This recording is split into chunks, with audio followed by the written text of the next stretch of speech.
Alhamdulillah, kita bersyukur dapat meneruskan lagi dengan pelajaran 388 Tafsir Al-Quranul Karim, siri yang ke-388 yang akan membahas ayat 47 hingga ayat 52. Dan untuk pengetahuan semua, ini adalah bahagian akhir dari juz 12. Next week insya-Allah kita akan masuk juz 13, walaupun masih dalam surat Yusuf,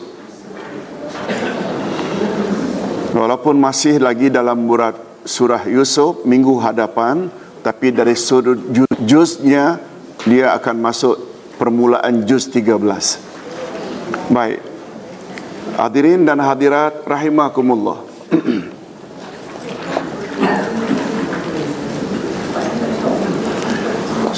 Sebelum kita terjemah dan tafsirkan ayat-ayat akhir juz 12 ini, bagus juga kalau kita baca bersama sambil menunggu rakan-rakan yang lain masuk ruangan. A'udzubillahi minasyaitonirrajim. Qala tazra'una sab'a sinina da'aba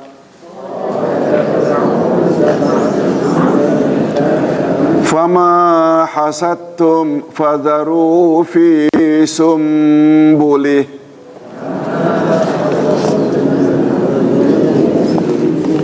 إِلَّا قَلِيلًا مِّمَّا تَأْكُلُونَ ثُمَّ يَأْتِي مِن بَعْدِ ذَلِكَ سَبْعٌ شِدَادٌ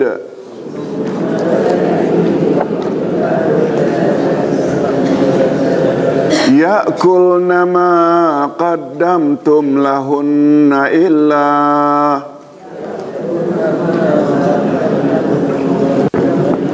إِلَّا قَلِيلًا مِّمَّا تُحْصِنُونَ ثُمَّ يَأْتِي مِن بَعْدِ ذَلِكَ عَامٌ فِيهِ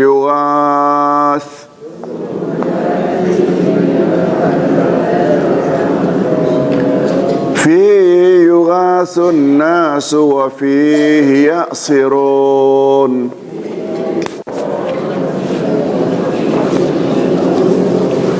وقال الملك ائتوني به فلما جاءه الرسول قال ارجع إلى ربك فاسأله ما بال النسوة اللاتي قطعن أيديهن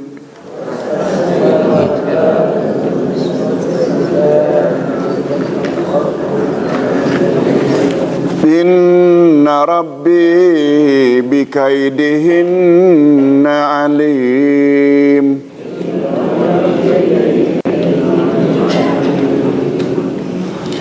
قال ما خطبكن إذ راوتن يوسف عن نفسه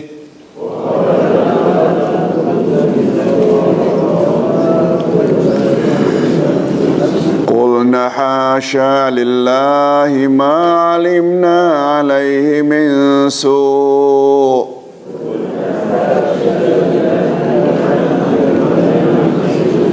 قالت امرأة العزيز الآن حصل الحق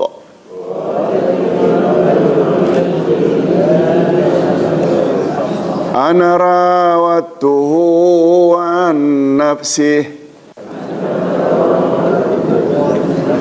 وإنه لمن الصادقين ذلك ليعلم أني لم أخنه بالغيب wa anna Allah la yahdi kaidal khainin.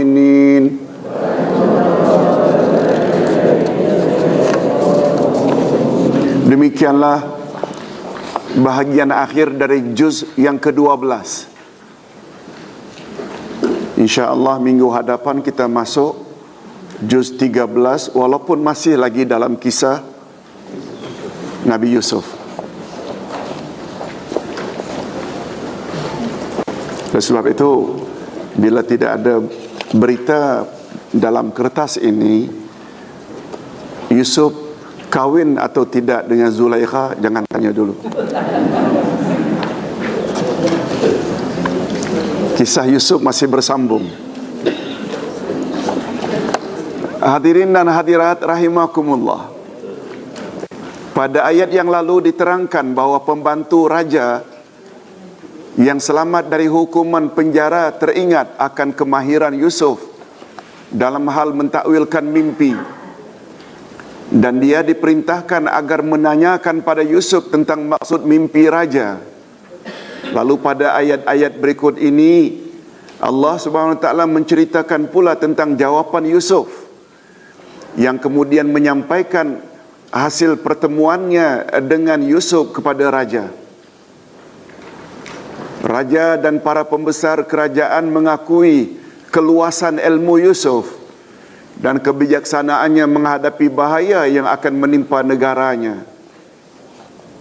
Maka selanjutnya diterangkan pula bahawa raja ingin berjumpa sendiri dengan Yusuf untuk menyaksikan dan mengetahui sendiri kebenaran perkataannya dan keluasan ilmunya. Jadi ringkasnya,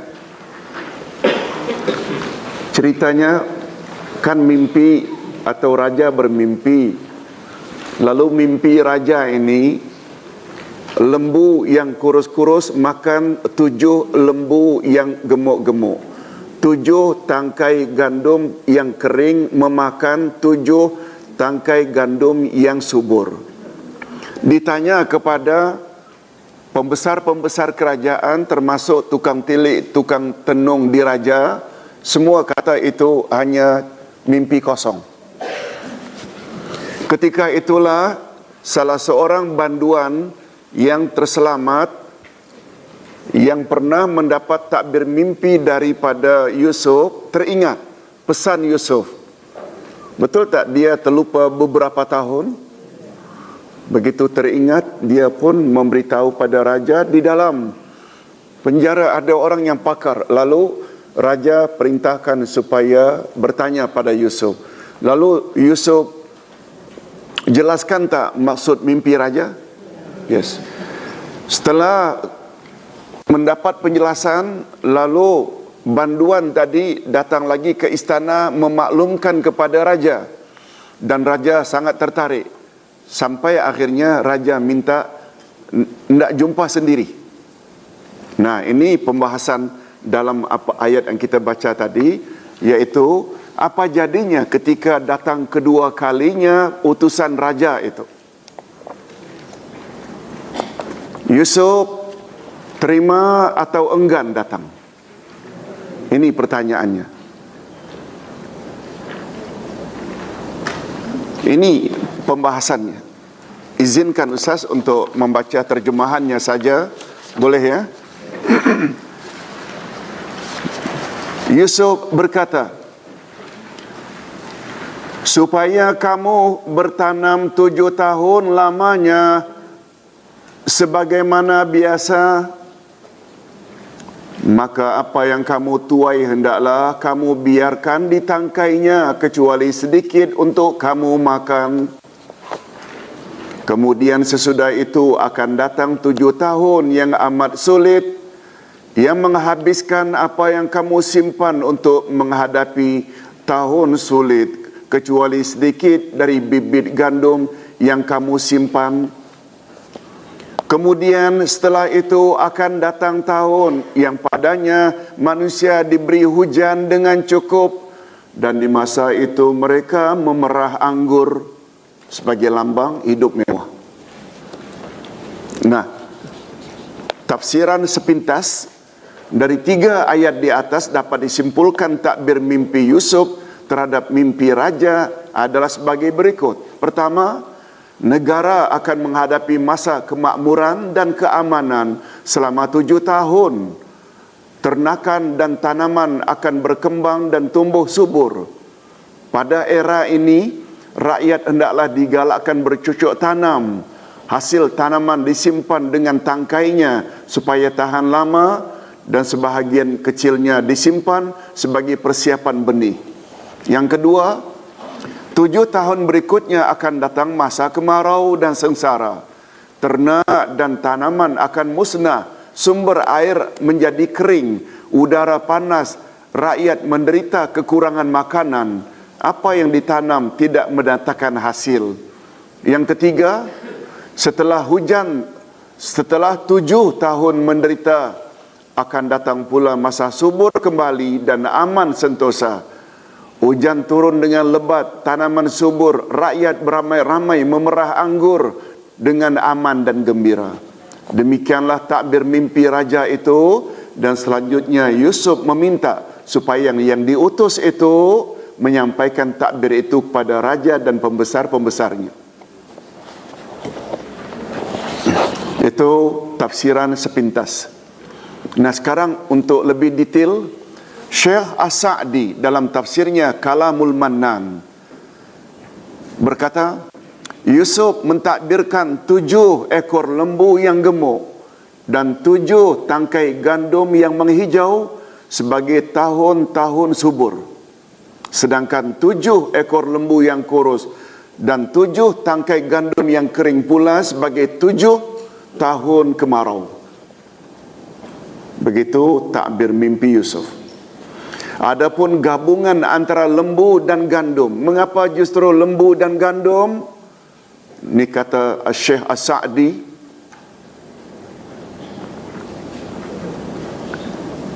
gabungan berita lembu dan gandum dalam mimpi raja itu sangat sesuai atau ada munasabahnya, ada relevannya, sebab lembu berguna untuk membajak tanah, sedangkan gandum pula sebagai bahan makanan yang paling utama. Kesemua itu memberi isyarat apa yang patut rakyat lakukan sebagai persiapan dengan bertanam pada 7 tahun subur secara berterus-terusan.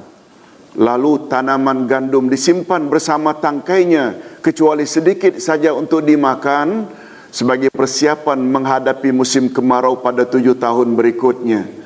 Adapun arahan Yusuf agar gandum yang disimpan itu hendaklah disimpan bersama dengan tangkainya, hakikat ini sama.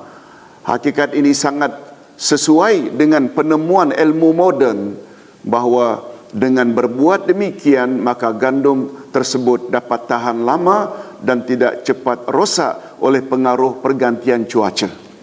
Begitu menurut saintis. Itu sebabnya kata Datuk Dr. Harun Din ketika menafsirkan ayat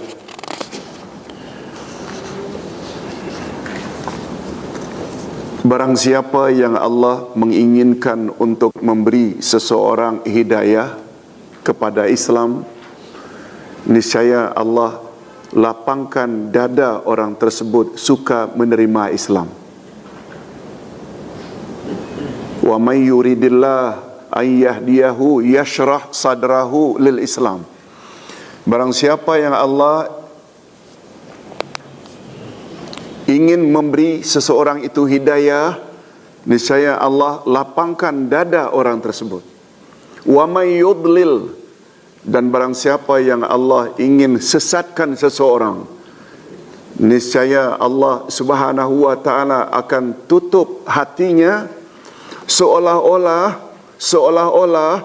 dia naik ke luar angkasa, sesak nafasnya. Ada tak unsur saintis di situ?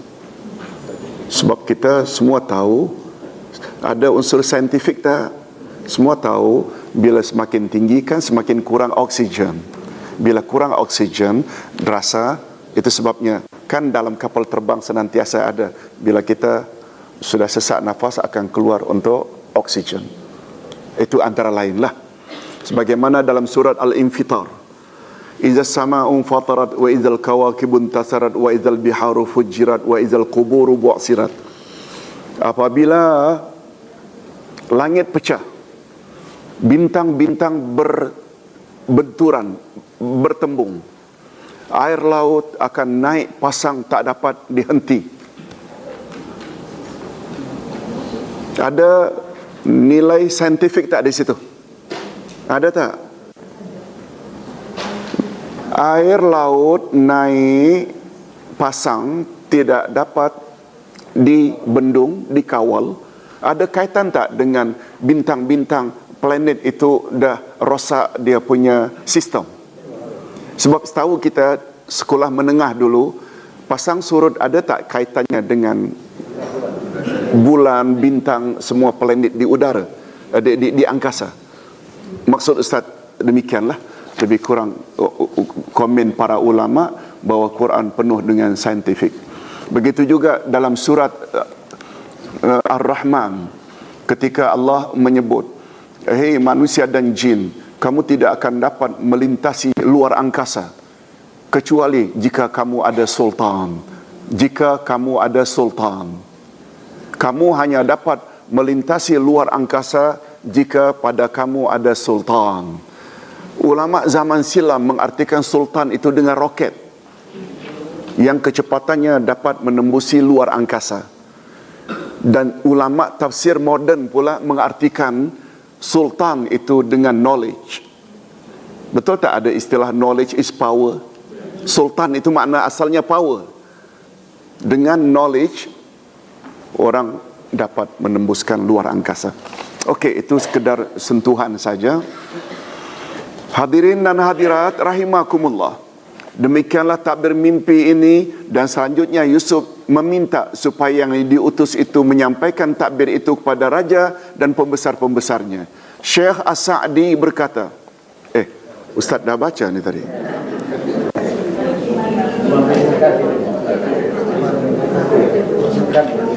Oh, sudah ya? Okey. Nah, Ustaz nak cek saja ngantuk tak jemaah. Rupanya Ustaz yang ngantuk.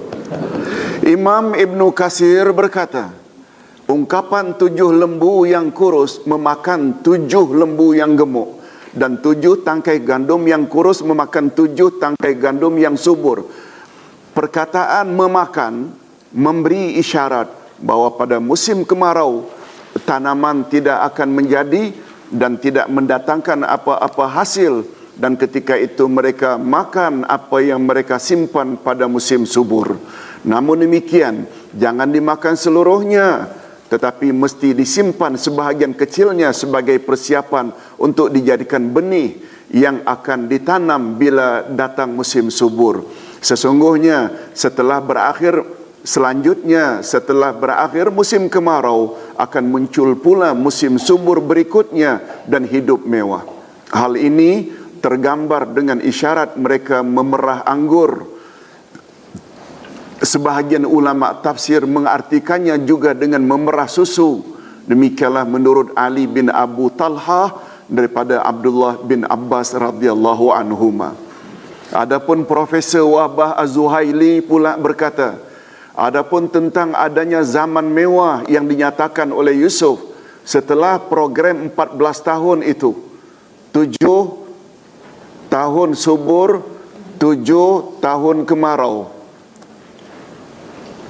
Mimpi raja hanya mengisyaratkan itu, tapi tidak mengisyaratkan musim mewah itu. Boleh faham maksud Ustaz? 7 ekor lembu yang gemuk, 7 tangkai gandum yang subur, memberi gambaran tahun apa itu? Tahun subur, banyak hujan. Yusuf menggalakkan masa itu bertanamlah banyak-banyak. Hasilnya perlu disimpan, gandum yang disimpan bersama dengan tangkainya, karena menurut sains bahawa itu lebih tahan lama, kecuali sedikit saja untuk dimakan dan benih. Tahun berikutnya akan kemarau. Apa saja yang ditanam tak menjadi. Nah, barulah ketika itu makanlah gandum-gandum yang disimpan tadi. Tidak menyebut lagi, mimpi tersebut tidak mengisyaratkan adanya musim setelah 14 tahun. Itu maksudnya. Dia bukanlah isyarat dari mimpi, tapi itu adalah ilham daripada Allah untuk Yusuf. Yusuf beritahu akan muncul zaman mewah, ketika itu kamu akan memerah anggur untuk dijadikan minuman atau arak. Itu maksudnya, kata Profesor Wahbah Az-Zuhaili. Adapun tentang adanya zaman mewah yang dinyatakan oleh Yusuf setelah program 14 tahun itu bukanlah isyarat dari mimpi raja, tapi ia adalah ilmu ghaib yang Allah anugerahkan kepada Yusuf agar dengan berita gembira tersebut akan tenanglah jiwa penduduk Mesir yang ekonomi mereka pada zaman itu sangat bergantung pada sektor pertanian. Pada zaman mewah itu mereka akan memerah anggur, memerah susu dengan banyak, tanaman subur dan lain-lain lagi. Hadirin dan hadirat, apa yang diberitahu oleh Allah kepada Yusuf setelah 14 tahun itu akan muncul zaman mewah, boleh tak dikatakan termasuk perkara ghaib? Boleh tak? Ghaib hakiki atau idafi? Hakiki atau idafi? Jangan lupa, ghaib terbagi dua. Ghaib hakiki, tidak ada yang tahu kecuali Allah. Ghaib idafi, ghaib tambahan, Allah boleh beritahu kepada rasul-rasulnya tentang perkara future yang orang lain tak tahu. Itu pula namanya ghaib idafi. Ini termasuk tak ghaib idafi? Termasuk tak ghaib idafi itu apa yang Nabi pernah sebut 15 abad yang lalu, bahawa bila dekat kiamat nanti akan muncul menara paling tinggi di dunia di negara yang dulunya penggembala kambing. Ada tak? Ghaib apa itu? Tapi tentang pertanyaan Jibril kepada Nabi, bila kiamat akan terjadi, Nabi boleh jawab tak? Karena dia termasuk ghaib hakiki. Jangan lupa, ghaib terbagi berapa? Yang hanya diketahui oleh Allah, tak diketahui sesiapa pun, ghaib. Dan ghaib idafi pula hanya Allah beri pada siapa? Rasul. Sebab ayat Quran menyebut, tolong ikuti, manir tada min rasul. Beberapa perkara ghaib Allah boleh beri tahu kepada orang-orang yang Allah redai dari kalangan rasul. Oleh sebab itu jangan kita perluaskan pula, kononnya bomo juga tahu perkara ghaib. Nah, ayat tak berbunyi manir tada min bomo, tapi min rasul, Rasulullah. Hadirin dan hadirat rahimakumullah, Imam Al-Qurtubi berkata, ayat ini mengandungi asas-asas al-masalihul mursalah. Tolong ikuti, al-masalihul mursalah, iaitu kemaslahatan atau kebaikan orang ramai. Hadirin dan hadirat, tolong beri perhatian, fokus. Poin ini penting. Ayat ini mengandungi asas-asas masalihul mursalah, iaitu kemaslahatan atau kebaikan orang ramai. Kemaslahatan atau kebaikan orang ramai yang dimaksudkan mencakupi 5 perkara pokok yang berkaitan dengan memelihara, tolong ikuti, al-adyan, agama, an-nufus, jiwa, al-uqul, akal, fikiran, al-ansab, keturunan, al-amwal, harta. 5 perkara ini dipanggil dengan masalihul mursalah, atau dengan lebih tepat dipanggil dengan daruriyat. Tolong ulangi, daruriyat.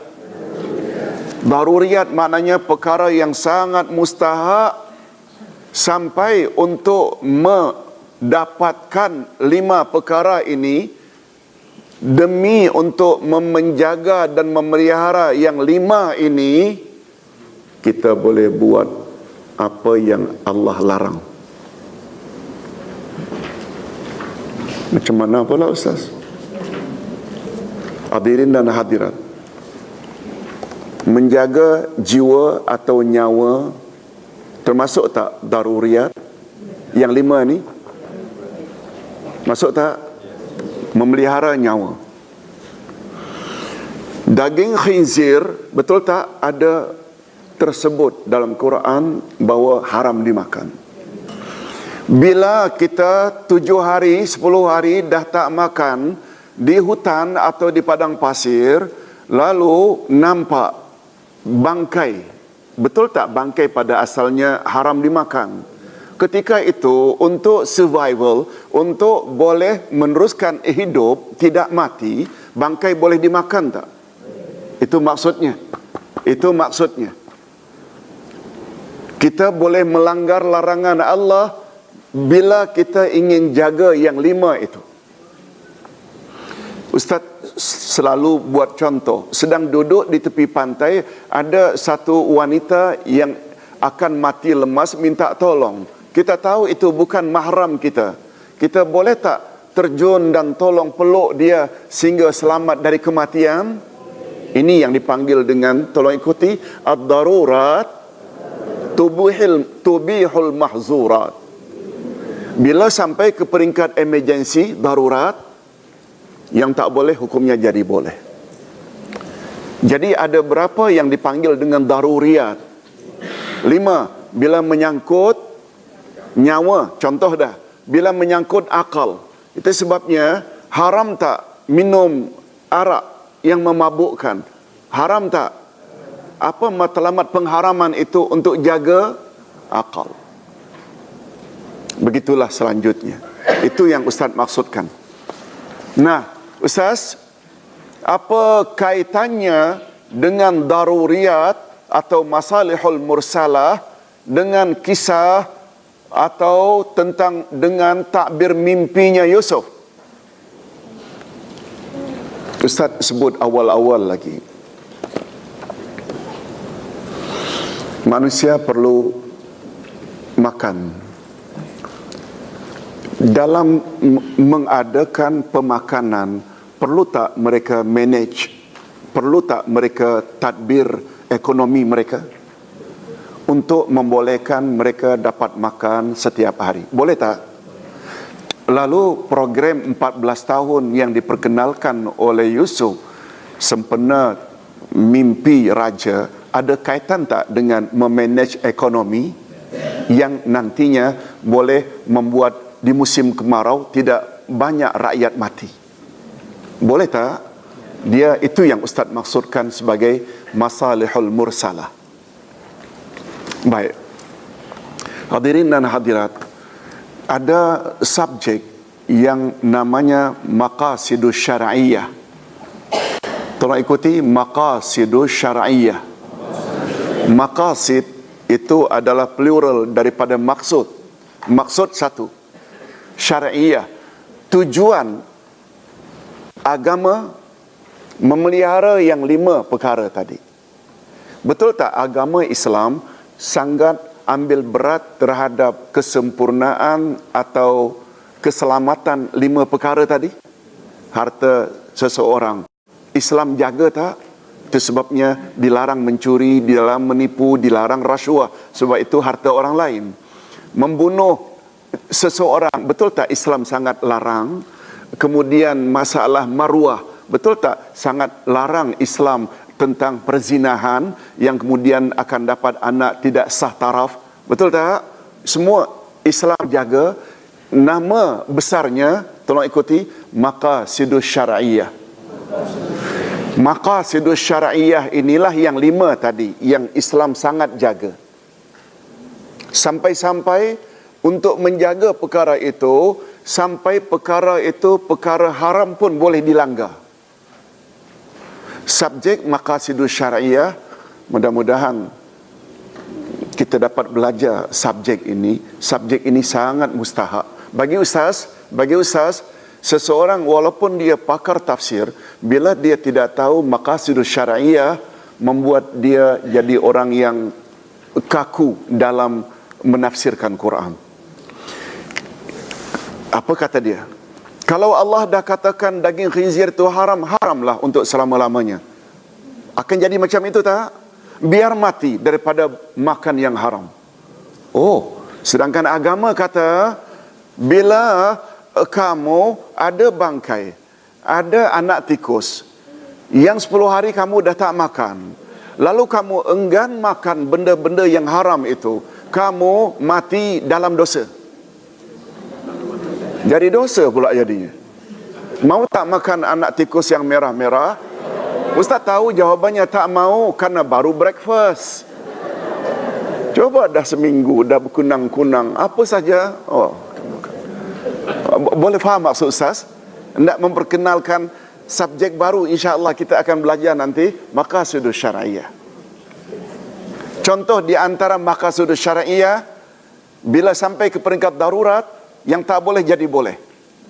Kemudian kaedah lain lagi, kebolehan yang dibolehkan itu terbatas sekadarnya. Jangan pula dah 1 ekor anak, 2 ekor, oh sedap rupanya, patutlah tak boleh. Kaedah-kaedah macam itu penting tak? Membuat kita akhirnya dapat memahami Islam dengan betul. Ada tak orang yang sampai berpendapat, selagi kita tak tahu arah kiblat, selama itulah kita qada sajalah nanti? Ada tak? Apalagi sampai berkata, saya tak bawa songkok, macam mana nak salat?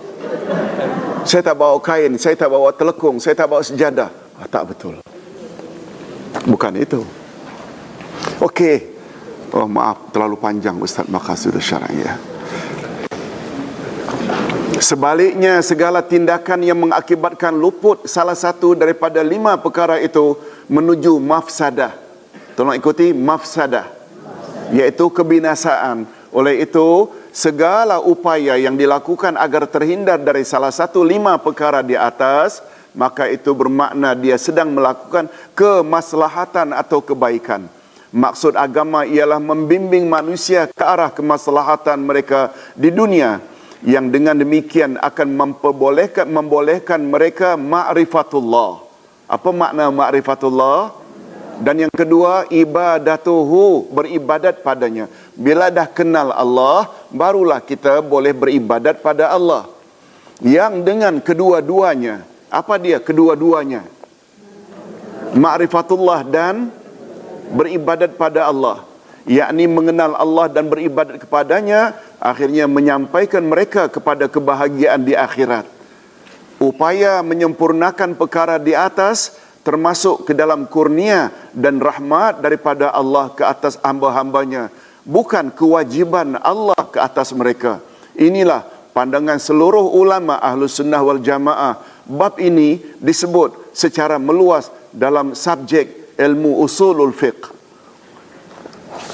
Hadirin, ilmu fiqh lain, salat, puasa, zakat, haji. Tapi usulul fiqh menyebut formula-formula tadi. Baiklah, nanti insya-Allah kita akan sebut lebih lanjut lagi. Kita sebelum berpindah pada ayat berikut, Ustaz dah buat pagi tadi untuk tafsir minggu hadapan. Rupanya ekoran daripada pertemuan Raja dengan Yusuf, akhirnya Yusuf diangkat sebagai Perdana Menteri pada asalnya.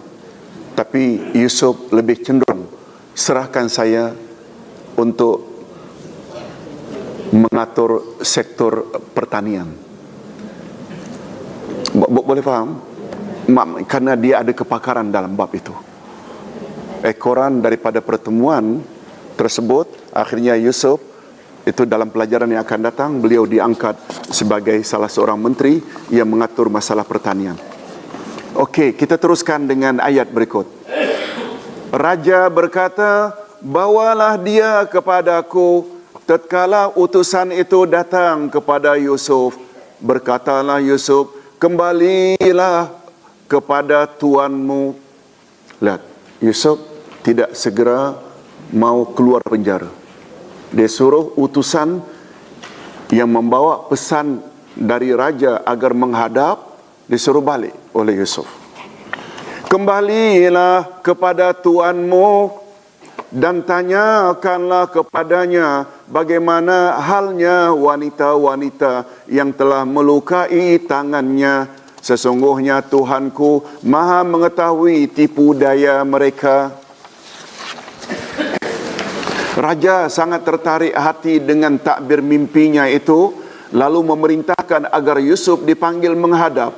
Yusuf memenuhi permintaan raja, tetapi sebelumnya Yusuf meminta melalui utusan raja agar raja terlebih dahulu menanyakan perihal wanita-wanita yang telah menghiris jari jemarinya beberapa tahun sebelumnya. Yusuf dipenjara berapa tahun? Pelajaran minggu lalu. Bid'a sinin. Bid'a itu dalam bahasa Arab di antara 3 hingga 10. Banyak yang berpendapat lamanya berapa tahun? 7 tahun. Sebagaimana satu riwayat menyebut Nabi Shu'aib ditimpa penyakit 7 tahun. Yusuf dipenjara juga 7 tahun. Raja Bakhtansar diazab oleh Tuhan juga 7 tahun. Bakhtansar ini satu penguasa yang hidup 500 tahun sebelum Isa lahir. Namanya siapa tadi? Bakhtansar. Jadi banyak pendapat yang mengatakan, walaupun menurut pendapat Abdullah ibnu Abbas 12 tahun. Tapi tak apa. Maksud Ustaz,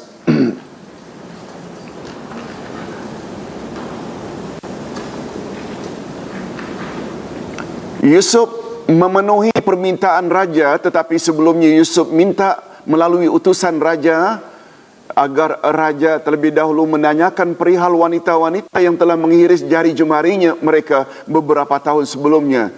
Ini dilakukannya supaya dia boleh datang sebagai seorang yang bebas dari tuduhan-tuduhan liar.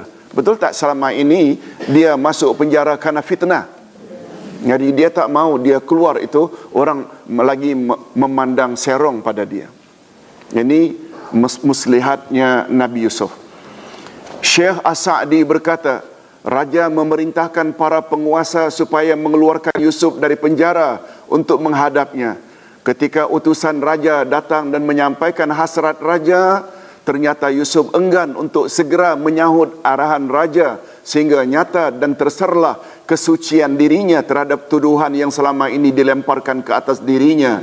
Sikap ini menunjukkan betapa tinggi derajat kesabaran, kecerdikan dan kesempurnaan fikirannya. Ketika itu Yusuf menyuruh utusan raja kembali menemui rajanya dan mohon agar raja terlebih dahulu memanggil wanita-wanita yang pernah terhiris jari-jari mereka, sebab sangat nyata tipu daya mereka dan Allah Maha mengetahui tipu daya mereka. Syekh Al-Jazairi, ulama tafsir lainnya pula berkata, ketika utusan raja menemui Yusuf atas arahan raja dan memaklumkan bahawa raja menyuruh agar Yusuf datang menghadap raja, lalu Yusuf enggan untuk menghadap sehingga raja mengisytiharkan bahawa Yusuf bersih dari tuduhan liar yang menyebabkan beliau terpaksa meringkuk ke dalam penjara beberapa tahun lamanya. Yusuf berkata kepada utusan raja, kembalilah kamu kepada rajamu dan tanyakan kepadanya tentang perihal wanita-wanita yang pernah terhiris jari-jarinya. Dalam ayat ini Yusuf menggunakan perkataan an-niswa. Tolong ikuti, an-niswa, bentuk jamak untuk wanita.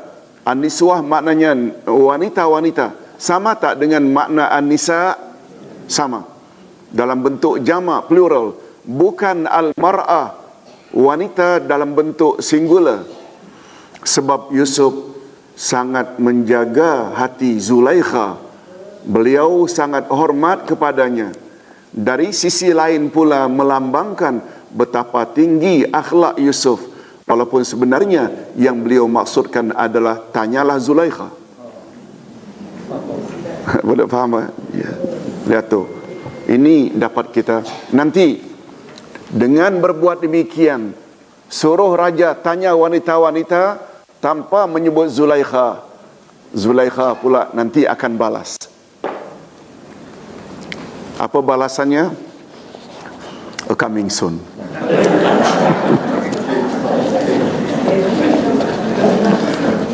Hadirin dan hadirat rahimakumullah, kita teruskan ayat berikutnya.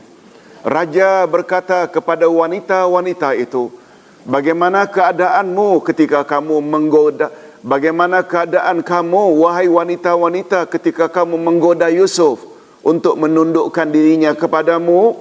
Mereka berkata, Maha sempurna Allah, kami tiada mengetahui sesuatu keburukan daripadanya. Daripadanya siapa? Yusuf. Tak ada nampak pun perkara tak elok pada diri Yusuf. Berkata isteri Al-Aziz. Siapa namanya? Zulaikha. Nah, apa kata isteri Al-Aziz? Sekarang jelaslah kebenaran itu. Akulah yang menggodanya untuk menundukkan dirinya kepadaku. Dan sesungguhnya dia termasuk orang-orang yang benar. Nah, ini pengakuan Zulaikha sendiri. Raja segera bertindak sesuai dengan permintaan Yusuf. Para wanita dikumpul dan ditanya tentang peristiwa mereka terpotong jari ketika menyaksikan ketampanan Yusuf. Mereka berkata bahawa mereka tidak melihat sesuatu pun keburukan pada diri Yusuf. Zulaikha sebagai isteri menteri yang terlibat secara langsung dalam peristiwa tersebut juga berterus terang mengaku bahawa dialah sebenarnya yang menggoda Yusuf agar tunduk dengan kehendaknya, bukan sebaliknya. Sungguh Yusuf termasuk orang-orang yang benar. Imam Al-Qurtubi berkata, Yusuf meminta agar raja memanggil semua wanita secara tersirat, juga termasuk Zulaikha isteri Al-Aziz, sehingga dengan demikian tuduhan tidak tertumpu hanya kepada Zulaikha. Ini yang kita sebut sebagai adab tadi. Ini memberi isyarat betapa tinggi akhlak dan adab Yusuf. Ibnu Abbas radhiyallahu anhuma berkata, raja mengutus agar semua wanita dan juga Zulaikha datang menghadapnya. Ketika itu Al-Aziz, semua suami Zulaikha sudah meninggal dunia. Nah, dah dapat agak dah.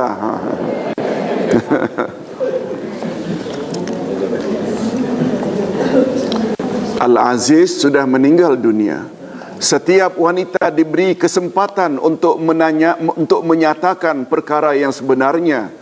Semuanya menyatakan bahawa tiada sedikit pun keburukan pada Yusuf. Ada pula yang berkata, semua mereka menyatakan kesalahan itu justru pada Zulaikha. Dalam suasana demikian, ketika semua wanita menyatakan kesucian Yusuf dan bimbang mereka akan menjadi saksi ke atas dirinya. Nah, ingat, untuk Zulaikha atau ke atas Zulaikha. Bimbang wanita-wanita yang mengatakan kami tidak melihat keburukan sedikit pun pada Yusuf. Betul tak? Ada semacam kebimbangan dari Zulaikha. Wanita-wanita itu nanti akan menjadi saksi ke atasnya. Boleh faham makna ke atas tadi itu? Dia akan mendakwa. Mereka akan ramai-ramai menjadi saksi Zulaikha orang yang salah. Akan menjadi saksi ke atas dirinya atau menuduh jika dia coba menafikannya, maka Zulaikha segera membuat pengakuan bahawa dialah sebenarnya yang menggoda Yusuf. Ini semua adalah berkat kelembutan Allah Subhanahu wa taala terhadap Yusuf. Pengakuan Zulaikha ini juga menunjukkan taubatnya dan menguatkan lagi kebenaran Yusuf, karena kedudukan pengakuan adalah lebih kuat dibanding dengan penyaksian. Hadirin dan hadirat, dalam ilmu kehakiman Islam, seseorang didapati bersalah melalui dua cara. Cara pertama bila ada saksi. Cara kedua melalui pengakuan. Betul tak? Dua orang sahabat, Ma'az, membuat pengakuan pada Rasul bahawa dia berzina. Wanita Al-Ghamidiyah juga buat pengakuan, ya Rasulullah, saya telah berzina, saya hamil. Tidak terdapat di zaman Rasul seseorang dirajam karena ada 4 orang saksi. Betul tak untuk kesalahan atau jenayah zina, liwat berbeza dengan keperluan saksi terhadap kes-kes lain? Betul tak? Masalah jual beli cukup 2 orang saja. Betul tak? Tapi untuk kes zina atau liwat, bila ditanya apa sebab untuk kes-kes zina dan liwat perlu 4 orang, Ustaz diberitahu oleh pensyarah-pensyarah ketika belajar dulu, karena ia menyangkut masalah maruah. Kita perlu kepada 4. Oleh sebab itu, bila ada walaupun 4 tapi meragukan, tak boleh diambil kira penyaksian tersebut. 4 orang menyaksikan, katanya dia menyaksikan suatu perzinahan. 3 orang mengatakan, kami menyaksikan bahawa perzinahan itu terjadi di atas katil. Kata yang keempat di bawah katil. Tak boleh pakai. Walaupun 4. Sebab ada tak unsur keraguan? Ustaz dulu belajar juga, malah nama institusi yang Ustaz belajar dulu, Al-Ma'ad Al-Ali Lil Qadha, perguruan tinggi kehakiman. Ustaz keluar dari situ. Sepatutnya jadi hakim, tapi tak malu pilih jadi hakim. Sebab kata Nabi, 3 hakim, 2 daripadanya masuk neraka. Lebih suka jadi da'i saja, pendakwah saja. Guru-guru ada sebut kaedah dalam Islam. Apa dia bunyi kaedah dalam Islam dalam bab kehakiman? Membebaskan pesalah yang diragukan kesalahannya adalah lebih baik daripada menghukum pesalah dalam keraguan. Ustaz kira itu juga, Ustaz kira international law. Betul tak? Antarabangsa macam itu, Islam macam itu. Tak boleh kita cari-cari kesalahan orang. Biarlah andai kata tak dihukum di dunia, Allah akan hukum di akhirat. Itu maksudnya. Hadirin dan hadirat rahimakumullah. Ustaz teruskan dengan penjelasan berikut. Pengakuan Zulaikha. Pengakuan Zulaikha ini juga menunjukkan taubatnya dan menguatkan lagi kebenaran Yusuf. Karena kedudukan pengakuan adalah lebih kuat dibandingkan dengan penyaksian. Dalam hal ini, Allah Subhanahu wa taala menghimpunkan untuk membuktikan kebenaran Yusuf antara penyaksian dan pengakuan. Penyaksian tadi betul tak dari banyak wanita, dan pengakuan dari diri Zulaikha sendiri, sehingga dengan demikian akan lenyaplah segala bentuk sangkaan buruk terhadap dirinya. Diri siapa? Yusuf. Syekh Al-Maraghi pula berkata, pengakuan Zulaikha bahawa dialah yang telah menggoda Yusuf, bukan sebaliknya, adalah sebagai balasan terhadap sikap Yusuf. Ini yang Ustaz kata balasan tadi. Pengakuan Zulaikha bahawa dialah yang telah menggoda Yusuf, bukan sebaliknya, adalah sebagai balasan terhadap sikap Yusuf yang telah merahasiakan keburukannya pribadinya dan tetap menjaga nama baiknya dan maruahnya sambil berkata, ini kata-kata Yusuf dalam ayat, tolong ikuti, ma balun niswatil lati qata'na aydiyahunna. Bagaimana halnya wanita-wanita yang telah melukai tangannya tanpa mendedahkan keburukan Zulaikha kepadanya. Sebagai balasannya, Zulaikha buat pengakuan. Baik, hadirin dan hadirat, kita sampai ke ayat yang terakhir. Tolong ikuti. Zalika liya'lama anni lam akhunhu bil ghaib. Wa anna Allah la yahdi kaidal khainin. Yusuf berkata, yang demikian itu agar dia Al-Aziz mengetahui bahawa sesungguhnya aku tidak berkhianat kepadanya di belakangnya, dan bahwasanya Allah tidak meredai tipu daya orang-orang yang berkhianat.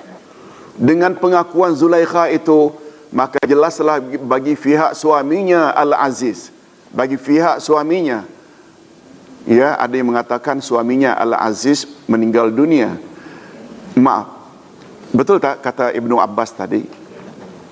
Tapi dengan pengakuan padahal Al-Aziz sudah meninggal dunia, ada kaitan tak dengan keluarga Al-Aziz itu sendiri? Yang selama ini barangkali difitnah. Boleh saja, walaupun Aziz sudah meninggal. Dengan pengakuan Zulaikha itu, maka jelaslah bagi pihak suaminya Al-Aziz tentang kejujuran Yusuf, bahwa dia tidak pernah berbuat khianat terhadap majikannya. Allah Subhanahu wa ta'ala tidak menyukai dan tidak meredai sesiapa yang berbuat khianat. Nah, ini bagus. Pandangan Imam Ibnu Katsir dalam ayat ini. Ada dua kemungkinan makna ayat ini. Yang berkata itu adalah Zulaikha, dan mungkin juga yang berkata itu adalah Yusuf.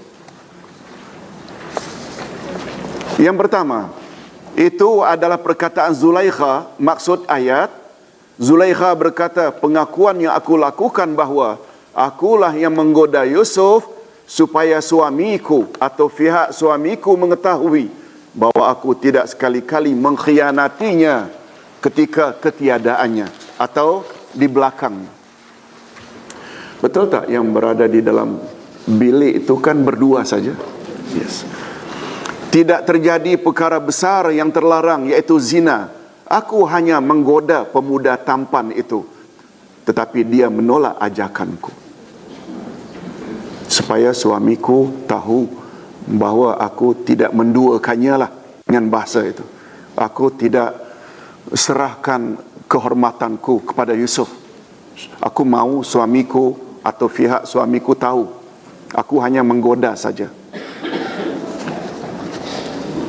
Dan mengapa dia menggoda? Itu pelajaran minggu depan. Jangan absen. Jangan absen. Mengapa dia menggoda? Itu minggu depan pelajarannya. Sambungannya pada ayat berikut. Yang kedua, jika yang dimaksudkan itu Yusuf yang berkata demikian, maka makna ayat jadi macam ini. Yusuf berkata, aku enggan segera memenuhi perintah raja agar menghadapnya, dan aku suruh utusannya kembali menemui raja supaya memanggil semua wanita dan bertanya kepada mereka perihal mereka terhiris jari jemari, supaya suami Zulaikha mengetahui bahwa aku sekali-kali tidak mengkhianatinya di belakangnya, dan supaya raja juga mengetahui bahwa aku suci dari tuduhan yang liar itu. Boleh faham? Kata Imam Ibnu Katsir, kedua-duanya boleh. Syekh As-Sa'di berkata, pengakuan Zulaikha di atas agar suaminya Al-Aziz mengetahui bahwa dia tidak pernah curang atau khianat ketika berada di belakangnya, kecuali hanya sekedar menggoda dan bukanlah aku menduakannya. Selain makna di atas, juga ada kemungkinan bahwa ayat ini ialah perkataan Zulaikha, bahwa pengakuannya itu supaya Yusuf mengetahui bahwa dirinya tidak pernah mengkhianati Yusuf, bahwa Yusuf tetap seorang yang benar dan jujur walaupun ketika itu Yusuf dalam penjara. Maksudnya ini tetap perkataan Zulaikha, tapi ada dua kemungkinan. Dia buat pengakuan itu untuk memaklumkan pada suaminya atau pihak suaminya dia tidak zina dengan Yusuf. Pengakuannya ini juga memberi bukti bahawa Yusuf itu orang baik. Aku tak cakap yang bukan-bukan walaupun dia di dalam penjara. Wallahu a'lam, mungkin untuk mendapat simpati. Wallahu a'lam. Syekh Al-Jazairi berkata, menurut pendapat Imam Mufassirin Ibnu Jarir rahimahullah dan kebanyakan ulama salaf, bahwa perkataan itu diucapkan oleh Yusuf. Tetapi ada pula ulama tafsir lain yang menguatkan pendapat bahawa perkataan itu diucapkan oleh Zulaikha. Pendapat kedua ini disokong oleh Imam Ibnul Qayyim. Pendapat kedua ini juga ada dasarnya. Diharapkan, ini bagus, pesanan daripada Ibnu Jarir, diharapkan kepada semua, iaitu kita, hendaklah berlapang dada dan mempunyai maaf, mempunyai minta pula, dan mempunyai minda terbuka dalam hal seperti ini sambil berkata wallahu a'lam, hanya Allah yang lebih mengetahui, sebab itu semua hanya pendapat, sedangkan kebenaran hanya ada pada sisi Allah Azza wa Jalla. Okey, mungkin kita dapat tamat lebih awal. Subhanakallahumma wa bihamdika asyhadu an la ilaha illa anta astaghfiruka wa atubu ilaik. Assalamualaikum warahmatullahi wabarakatuh.